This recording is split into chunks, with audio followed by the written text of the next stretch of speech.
Good morning. आज हम लोग चरक संहिता का द्वितीय अध्याय पढ़ेंगे। तो पहले अध्याय में हम लोग देख चुके हैं कि आयुर्वेद का किस प्रकार अवतरण हुआ और उसके बाद ऋषियों ने कैसे सठ पदार्थों के बारे में ज्ञान जो है बताया। उसके बाद आप लोगों ने द्रव्यों के बारे में पढ़ा, जांगम द्रव्य, पार्थिव द्रव्य, तरह तरह के द्रव्य। उसके बाद हम लोगों ने अलग अलग द्रव्यों के अलग अलग कार्य पढ़े पहले अध्याय में। अब उसी क्रम में आज हम लोग दूसरा अध्याय प्रारंभ कर रहे हैं।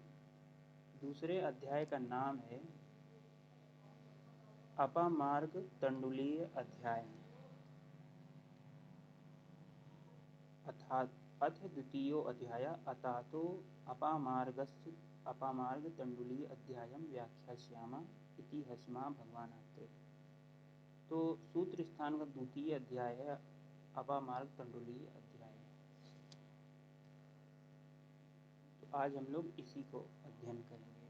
तो अपामार्ग शब्द का ही क्यों प्रयोग किया गया, सर्वप्रथम ये। तो अपामार्ग जो है शिरोविरेचन की, शीर्ष विरेचन की सबसे प्रमुख औषधि है, शिरोविरेचन की। इसलिए अपामार्ग का जो सबसे पहले प्रयोग किया गया। और इसके बगल में मैं यहाँ पे एक नोट्स बनाया हुआ हूँ, उसमें आप लोग देख सकते हैं कि इसको नोट कर लीजिए। शिरोविरेचन के 25 द्रव्यों का आपने यहाँ पे आप स्टडी करेंगे। शिरोविरेचन के 25 द्रव्य, वमन के 10 द्रव्य, विरेचन के 17 द्रव्य और वस्ति के 29 द्रव्य। वस्ति के 29 आप लोग यहाँ नोट कर लीजिए। शिरोविरेचन 25, वमन 10, विरेचन 17, वस्ति 29, कुल मिलाकर 81 द्रव्यों की विवेचना यहाँ की जा रही है। और ये सब द्रव्य जो हैं पंचकर्मार्थ द्रव्य संग्रह है। इन द्रव्यों का प्रयोग पंचकर्म में किया जाता है। तो सबसे पहला जो द्रव्य है शिरोविरेचन का वो है अपामार्गस्य बीजानि पिप्पली मरीचानि च विडंगान्यत शिग्रूणि सरसाम्बुर्णी च अजाजिं चाजगंधा च पीलुन्येला हरेणुकां पृथ्वीकां सुरसां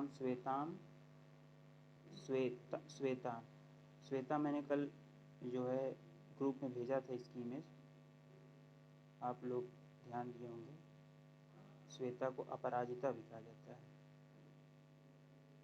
कुठेर कफ फणिजिकौ शिरीष बीजम लसुनम हरिद्रे लवण द्वयम ज्योतिषमती नागरम च तद्याक शीर्ष विरेचने गौरवे शीर्षः शूले पीन से अर्धाव भेद के कृमि व्याधयो अपस्मारक घ्राण नासे प्रमोह। तो यहाँ लिख लीजिए, पहले बगल में लिख लीजिए आप लोग, उन्माद इसमें नहीं है। वैसे तो शिरोरोग में उन्माद की अत्यंत कि उन्माद एक प्रकार का शिरोरोग ही है, लेकिन इस शिरोरोग का वर्णन नहीं। इसमें शिरोगौरव, शीर्षशूल, पीनस, अर्धाव भेदक का वर्णन है। कृमि, जो सिर में कृमि रोग हो जाती है, एक प्रकार का शिरोरोग है। अपस्मार घ्राण नासे प्रमुख, ये पूछ रहे थे कि कौन सा रोग नहीं है, तो उन्माद ऑप्शन में जरूर देगा और उन्माद पर आप लोग टिक करेंगे कि इस रोग का शिरोविरेचन से कोई मतलब नहीं। तो इसमें जो है 25 शिरोविरेचन के द्रव्यों का प्रयोग किया गया है। और जो है इस अध्याय को अंतः संशोधन भी कहा जा सकता है। इसको याद कर लीजिए कि अपामार्ग में अ है और अंतः संशोधन में भी अ है। और अंतः संशोधन में पंचकर्मार्थ प्रयोग किया जाने वाला द्रव्य प्रयोग किए जाते हैं। तो इसमें आप लोग यहाँ नोट कर लीजिए, शिरोविरेचन में मधुर और अम्ल जो है द्रव्य नहीं पाए जाते। मधुर और अम्ल प्रयोग नहीं किए जाते। तो शिरोविरेचन के द्रव्य में एक ये आप लोग यहाँ देख रहे होंगे लवण द्वयम, मतलब 2 प्रकार के लवण पाए जाते हैं और हरिद्रे, 2 हरिद्रा भी प्रयोग की जाती है। एक जो है हल्दी होती है, एक दारू हल्दी, यहाँ पे लिखा हुआ है एक हल्दी एक दारू हल्दी। और द्विलवण में जैसा कि आप लोग उससे जानते हैं ट्रिक से, सैसो विसारो, सैंधव नमक और सौवर्चल नमक। सौवर्चल मीन्स काला नमक होता है और सैंधव मीन्स सैंधव नमक। अब आप सेकंड पेज पे आ जाइए।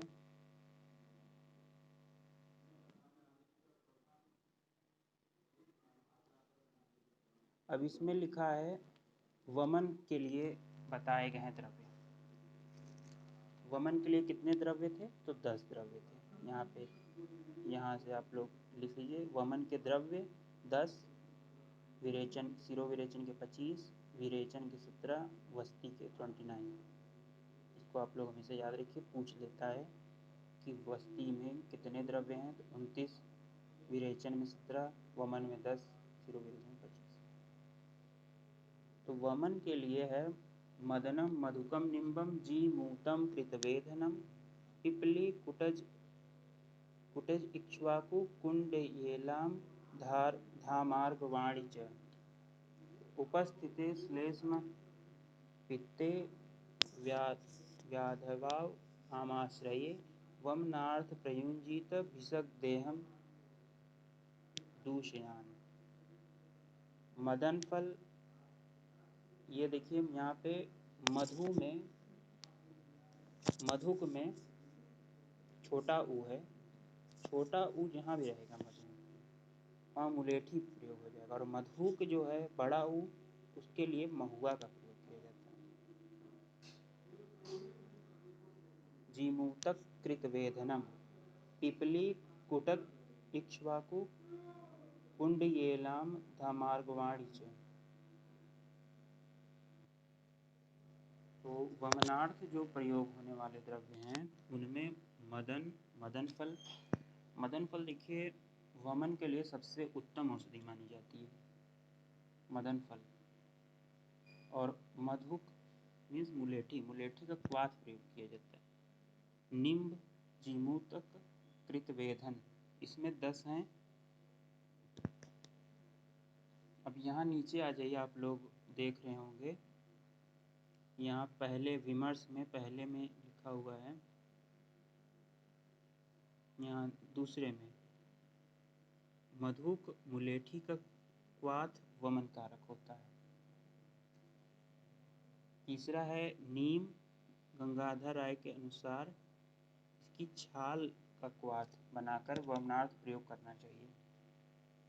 तो जीमूत का फल और फूल, इक्ष्वाकु के बीज, फूल और स्वरस वमन कारक होते हैं। एला से छोटी इलायची और कुछ लोग बड़ी इलायची का लेते हैं।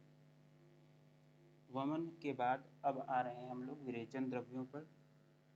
विरेचन द्रव्यों में कितने द्रव्य थे? आप लोग को याद होना चाहिए कितने द्रव्य थे?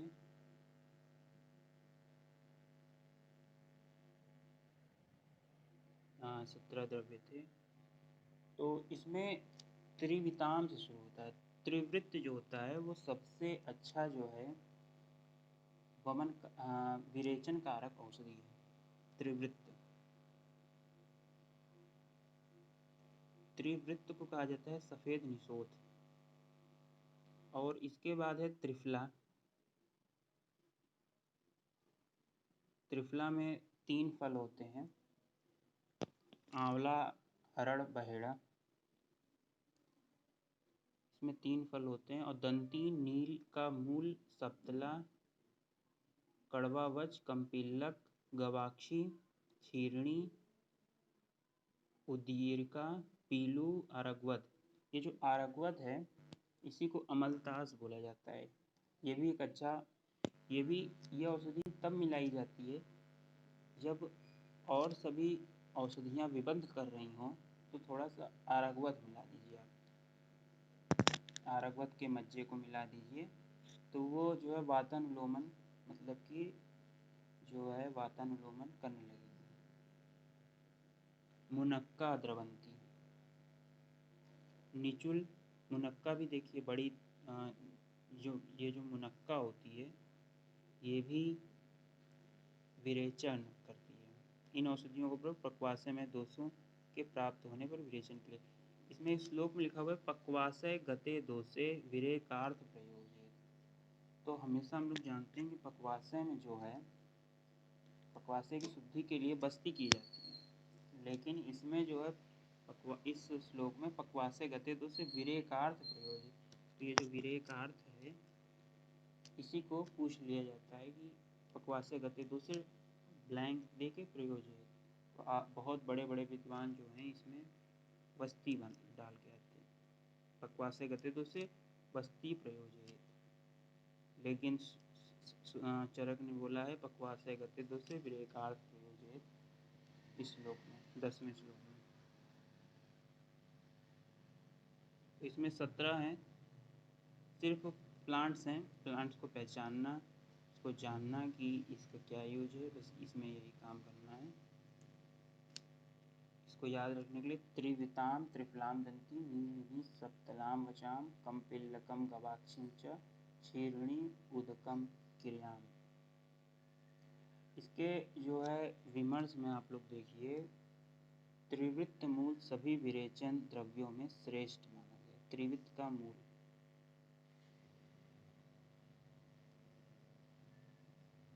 और वात का स्थान जो है इसके नीचे लिखा हुआ है, इसको भी आप लोग याद कीजिए।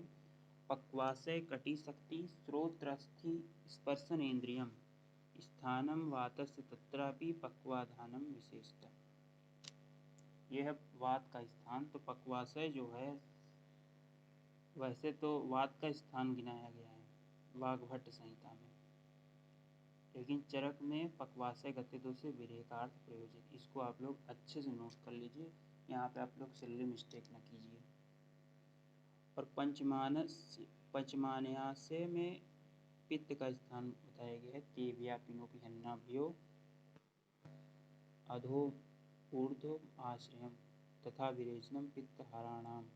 विरेचन के लिए पित्त के हरने के लिए विरेचन जो है सर्वश्रेष्ठ औषधि है। अब इसके बाद आप लोग वस्ती के बारे में पढ़ेंगे। इसमें देखिए वस्ती कितनी बताई गई थी, आप लोग को याद है?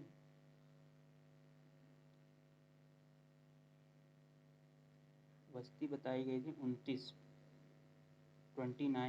बस्ती का प्रयोग किया गया था, मतलब बस्ती द्रव्यों का प्रयोग है। तो पाटलाम चाग्निमंथम च, पहला शब्द एकदम अंडरलाइन कर लीजिए, पाटलाम चाग्निमंथम च। पाटला से पूछ लेगा कि क्या है ये वस्ती है।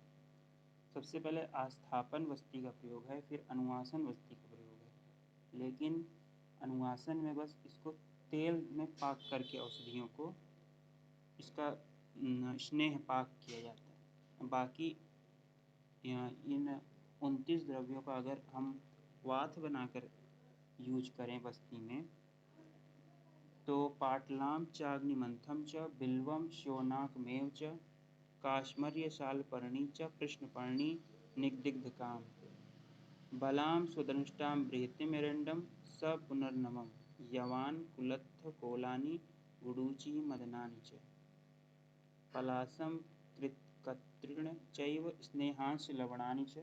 इसमें 5 लवण और 4 स्नेहों का प्रयोग किया गया है, और 10 मूलों का भी प्रयोग किया गया है। 10 मूल, 4 स्नेह, 5 लवण। अब इसका जो है रोगाधिकार क्या है? अब जैसे वस्ती का रोगाधिकार है वैसे इसका है उदावर्ते विबंधेषु युञ्जिदास्थेपनेषु च। मतलब उदावर्त में हवा जो है ऊपर की ओर आए, मतलब वायु जो है ऊपर की ओर उठने लगे। विबंध में कॉन्स्टिपेशन में, युज्य स्थापनेषु च, ये वात का जो है समन करता है, मतलब शोधन कर देता है, शोधन की औषधियाँ। बस्ती के माध्यम से।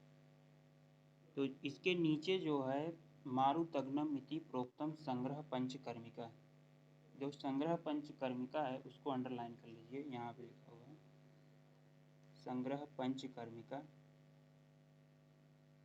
इसको अंडरलाइन कर लीजिए क्योंकि संग्रह पंचकर्मिका, ये जो पंचकर्म शब्द है सबसे पहले इसी श्लोक में आपको चरक संहिता में मिलता है। अब पंचकर्म की औषधियों का यहाँ विवरण हो गया। इसमें लिखा हुआ है 10 मूल। अब मैं बताऊंगा 10 मूल में कौन कौन से द्रव्य होते हैं, थोड़ी देर में बताऊंगा। पंच लवण, सैसो विसारो, सैंधव, सौवर्चल, वेड, समुद्र और रोमक।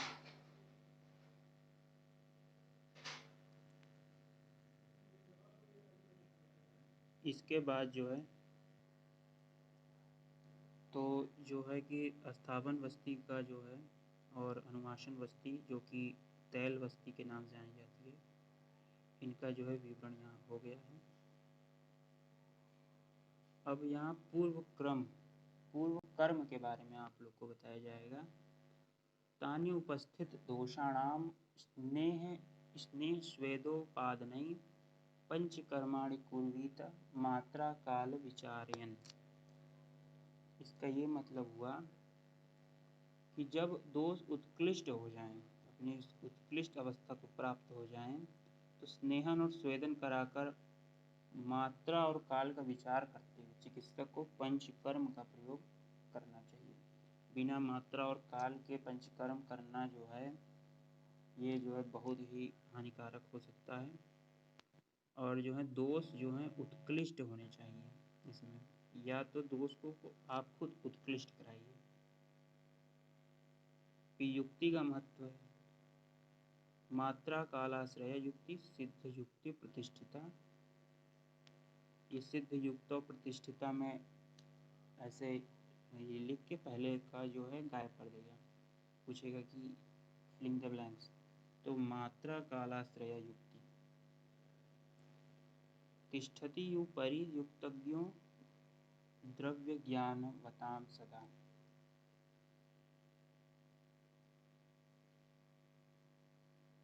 तो द्रव्यों के ज्ञान को जानने वाला, जैसे कि द्रव्य गुण को जो जानता है उससे कहीं ज़्यादा जानकार जो है एक जो है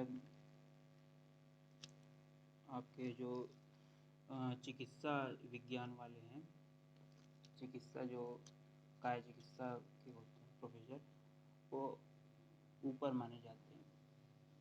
खैर इसमें ऊपर नीचे की कोई बात नहीं है, लेकिन एक जो प्रतिष्ठा मिलती है वो द्रव्य गुण के अध्यापक से कहीं अधिक काय चिकित्सा के अध्यापकों की मानी जाती है, क्योंकि वो युक्ति को जानता है और द्रव्य गुण के लोग जो है केवल द्रव्य का ज्ञान ही जान पाते हैं। इसके बाद अब आप लोगों को 28 प्रकार की यवागु का वर्णन आप लोगों को मिलेगा। 28 यवागु। यवागु क्या है? जैसे कि चावल को पानी में पका लेना, ये सिंपल यवागु है। लेकिन अगर उसमें मेडिकेटेड बनाना है उसको, तो अलग अलग प्रकार की उसमें औषधियों के क्वाथ, जो पानी है वो क्वाथ रहेगा। अलग अलग क्वाथ अलग अलग तरीके से बनाई गई चावल दाल इन सब चीज़ों की जो है औषधि के रूप में इनको बताया जाएगा। 28 प्रकार के हैं, इनको सबको याद रखना है आप लोग को। अतः ऊर्ध्वं प्रवक्ष्यामि यवागु विधि विधौषधा विविधानां विकाराणां तत्साध्यानां निवृत्तये। तो विविधानां विकाराणां तत्साध्यानां निवृत्ति, इसको आप लोग अंडरलाइन कर लीजिए, क्योंकि विविध प्रकार के रोगों के लिए, विविध प्रकार के रोगों को साधने के लिए इस प्रकार के यवागु कल्पना की जो है व्याख्या की जा रही है, और इसे ही संसर्जन क्रम में भी प्रयोग किया जाता है। पंचकर्म के बाद जो है इसका विवरण इसीलिए मिल रहा है क्योंकि पंचकर्म के बाद अग्नि जो है पड़ जाती है मंद, और मंद पड़ी हुई अग्नि को पुनः स्थापित करने के लिए 28 प्रकार के यवागुओं में से कोई 1, 2, 3 आप लोग प्रयोग कर सकते हैं जैसे जैसी समस्या हो पेशेंट को।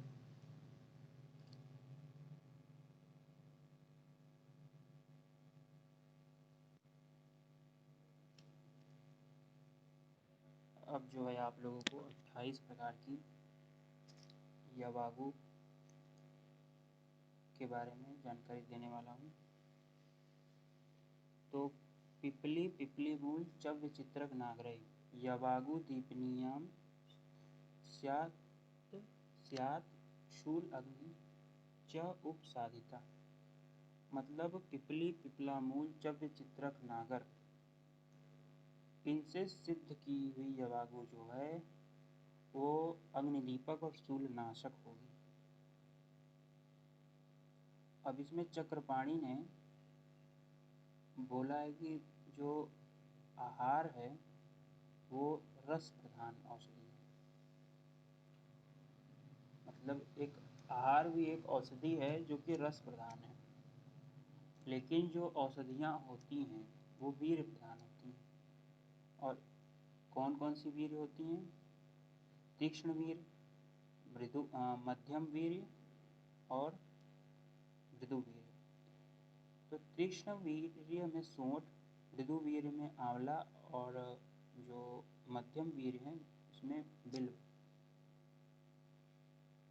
एक एग्जाम्पल याद कर लेना है, यहीं से पूछता है कि बिल्व जो है मध्यम वीर्य है कि अग्निमंथ जो है मध्यम वीर्य है। और इसका जो है परिमाण जो है वो 1 तोला, 2 तोला और 4 तोला के रूप में है। इसके बाद आगे आ जाइए, दूसरा है पाचनी एवं ग्राही पेया। पाचन कर देने वाली पेया का जिक्र किया गया। इसमें देख लीजिए, आप लोग नोट करिए कि 28 यवागु में से 6 जो है पेया का जिक्र है और बाकी 22 जो हैं यवागु।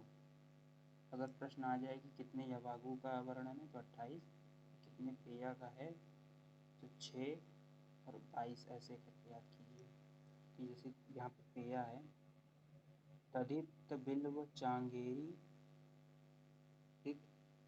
तक्र दाढ़िम साधितम पाचनी ग्राणी पेया सवाते पंचमूलिकी। मतलब जो पंचमूल लघु पंचमूल है उनके क्वाथ सिद्ध पेया जो है वातज अतिसार को खत्म करती है। और पाचनी में है कैथ, बेल, 3 पत्तियाँ, मतलब ये क्या है, बिल्व और मट्ठा और खट्टे अनारदाने। इनसे सिद्ध जो है पेया जो है वो पाचनी होगी। नीचे वाले से ये जो लघु पंचमूल से सिद्ध है वो अतिसार, वातज अतिसार को खत्म करेगी। इसके नीचे है पित्त श्लैष्मिक अतिसार। इसमें शुरुआत में सब अतिसार ही हैं, क्योंकि अतिसार में पेया का बहुत महत्व है। जब भी किसी को अतिसार हो जाती है तो लोग उसको खिचड़ी वगैरह खिलाने लगते हैं। तो ऐसा इसलिए क्योंकि उसका भी एक महत्व है, वो मल को बांधने का कार्य करता है। तो पित्त श्लैष्मिक की अगर अतिसार अग्नि जो अतिसार है तो आपको सालपर्णी बला बिल्वय कृष्णपर्णी च साधिता। जैसे ही सालपर्णी बला बिल्वय आए वैसे ही पित्त श्लैष्मिक अतिसार।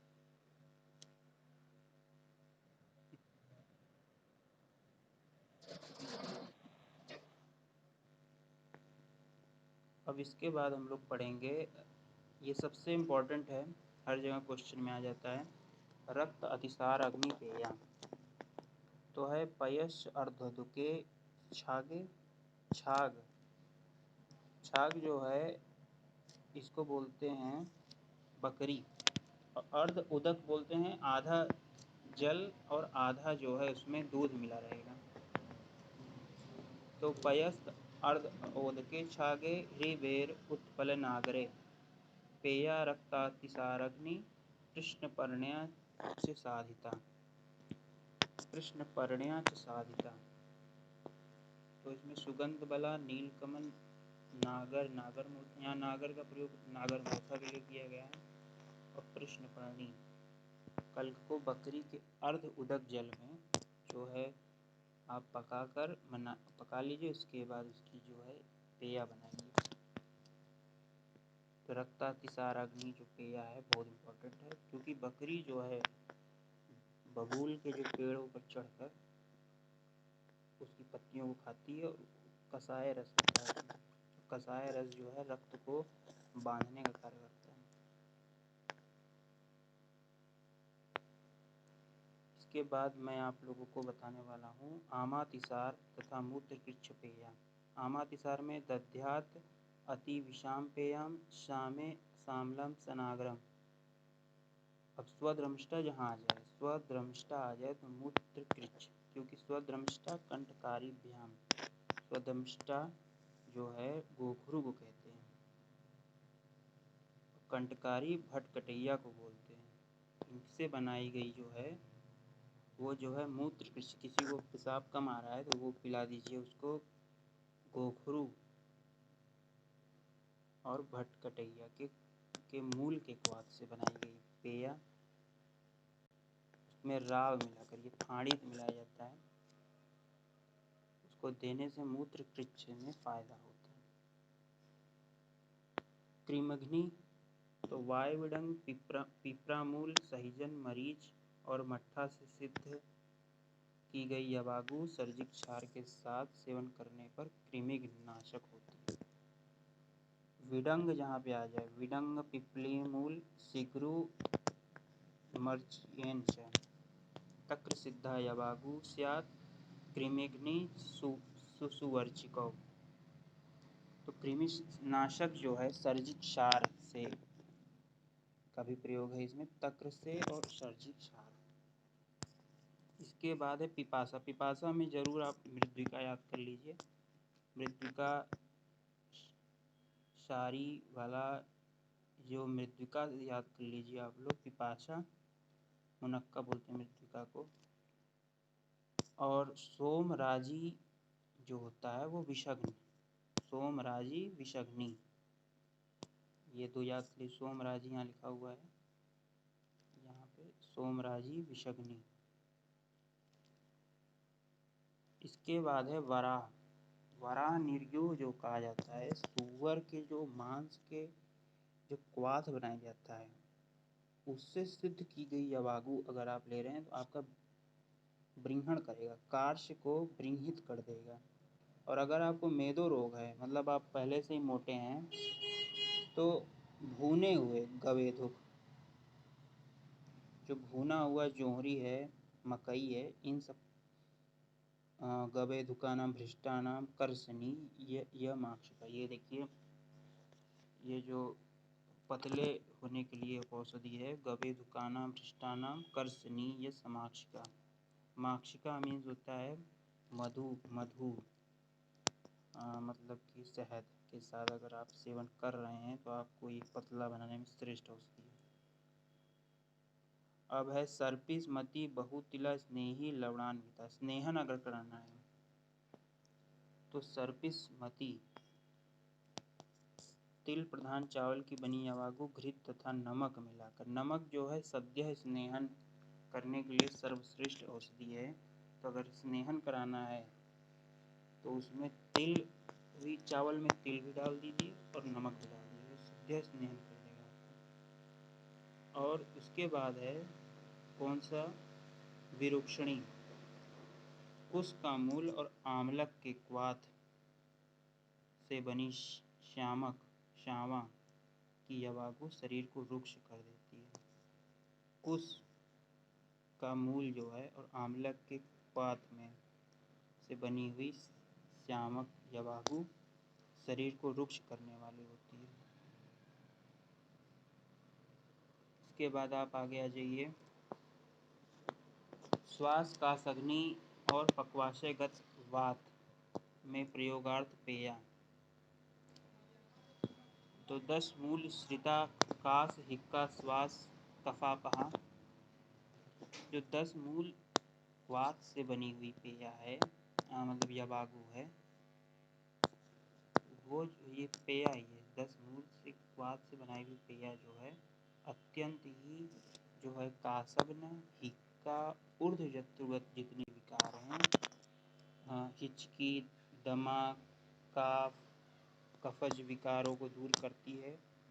और यमके मदिरा सिद्धा पक्वासय गत रुजापा, ये बहुत महत्वपूर्ण है। यमके, यहाँ यमक जो है तेल प्लस घी का प्रयोग है।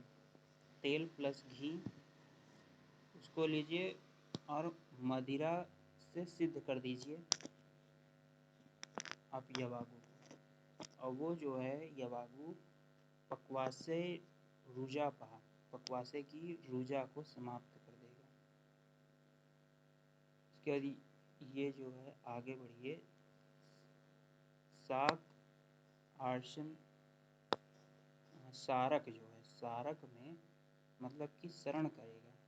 साक मांस तिल उड़द इससे बनाए गए। उड़द जानते हैं ये जो मल को सारित कर देता है, मल को निकालने वाला होता है।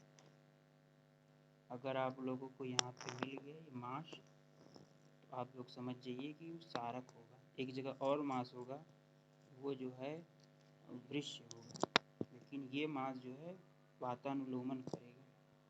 और जामुन कहीं मिल गया जम्बुआ आम्र अस्थि, तो वहाँ जो है क्या होगा, मल को बांधेगा। संग्राहिकी मता, मल को बांधने वाला होगा। अब भेदनी, भेदन मीन्स होता है मल को तोड़कर बाहर निकालने वाला। तो चित्रक, चित्रक जो है अहिड़ वंग अम्लवेतस, चित्रक जो है मल को तोड़ देता है। यवक्षार, चित्रक, हींग, अम्लवेतस और जो है अभया, पिपली, मूल, शैव, वातानुलोमनी, वातानुलोमनी के लिए हरड़, पिपरा मूल और सोठ के वात से सिद्ध यवागु वात का अनुलोमन कर देती है। हरड़ पिपरा, अब आ रही है अब, हेलो, हाँ तो हरड़, पिपरामूल और सोंठ के क्वाथ से सिद्ध यवागु वात का अनुलोमन करती है। अब जो है घृत और तथा तैल व्यापद से में प्रयोगार्थ यवागु, ये बड़ा इम्पोर्टेंट है। अगर आप घृत अधिक खा लिए तो घृत व्यापद आपको हो जाएगा। कभी कभी होता है आदमी घृत अधिक खा लेता है या तेल अधिक पी लेता है, तो उसके वजह से अजीर्ण हो जाती है। उसको समाप्त करने के लिए घृत है तो आप तक्र से बनी हुई यवागु दे दीजिए, और अगर तैल से है तो तक्र प्लस पिंड्याक। और पिंड्याक क्या है, तो तेल की खली होती है, तिल की खली जो होती है, तेल, तिल से तेल निकाला जाता है और जो बच जाता है भूसी, उसी को बोलते हैं तिल की खली, पिंड्याक। तो घृत व्यापद और तेल व्यापद अत्यंत ही महत्वपूर्ण है, दोनों को याद कर लीजिए। एक और महत्वपूर्ण आ रहा है गव्य मांस रसाय सामला विषम ज्वर नाशनी। देखिए गव्य मांस मीन्स अगर आप लोगों को विषम विषम ज्वर है, वैसे इसमें कहा गया है लेकिन इसको आचार्य नहीं ज़्यादा प्रेफर करते हैं क्योंकि इसमें गाय मांस के प्रयोग किया गया है। फिर भी चरक ने लिखा है क्योंकि चरक को केवल मेडिसिन से मतलब था। गव्य मांस रसई सामला विषम ज्वरे नाशनी कंठ्या यवानाम यमके। कंठ जो होती है वो यमक पिप्लम आम्ल का श्रिता है। यव को जो है जव को घृत और तेल में भूनकर पिपली और आंवले के क्वाथ से सिद्ध गई यवागु कंठ रोगों में लाभकारी होती है। अब इसके बाद दो और बचे हुए हैं, लास्ट के दो, ध्यान से समझिएगा, ये भी एक महत्वपूर्ण है। ताम्र चूर्ण रसे सिद्धा रेतो मार्ग रुजापा। ताम्र में होता है मुर्गे के जो मांस से रस सिद्ध यवागु है वो रेतो मार्ग की रुजाक हो, मतलब शुक्र स्रोतज में सूल अगर आपको है उसके समानार्थ के लिए ताम्र चूर्ण रस्य सिद्धा रेतो मार्ग रुजापा, ये एकदम याद होना चाहिए। अब इसके बाद है स मास विदला वृश्याम श्रित क्षीर वशादित, ये रिप्रोडक्टिव सिस्टम को शुद्ध मतलब एक्टिवेट करने के लिए ये दोनों ही पेया हैं, मतलब यवागु हैं। घृत तथा दूध से बनाई उड़द की दाल युक्त यवागु अत्यंत ही वृषकारक है, वीर्यवर्धक होती है। इसके बाद मद रोग और क्षुधा रोग के बारे में बताया जाने वाला है। मद अगर आपको हो गया तो उपोदिका दिव्याम याद कर लीजिए, मतलब पोई की शाख से बनाई हुई यवागु मद रोग को दूर करती है। और जो क्षुधा है, अगर आपको भूख बहुत अधिक लग जा रही है तो दुग्ध और गोहो की मैं पिक जो है अपने ग्रुप में भेज दूंगा। गोह क्या होता है, उसके मांसरस से सिद्ध की गई अपामार्ग चिचड़ी, अपामार्ग जो है एक शीर्ष विरेचन की प्रमुख औषधि है, शिरोविरेचन की, अगर उसका जो है बीज को भून कर आप लोग यवागु बना लें तो भूख का नाश कर देती है। दूध, गो और अपामार्ग, तो यही थे 28 प्रकार के यवागु। इसमें 28 में से 6 पेया हैं और 22 जो हैं असली यवागु। और यवागु बनाने की जो विधि है उसको बताई गई थी कि फिलेपी में 4 गुना जल होना चाहिए, मंड में 14 गुना, यवागु में 6 गुना और अन्न में 5 गुना। इसकी बनाने की विधि मैं आपको बाद में बताऊंगा। तो इसके बारे में तत्र श्लोका के बाद लिखा हुआ है यवागु तथा पंचकर्म द्रव्य विषयक उपसंहार, ये उपसंहार किया जा रहा है, इसका कोई मतलब महत्व नहीं है। फिर आज की क्लास यहीं पे विराम देते हैं।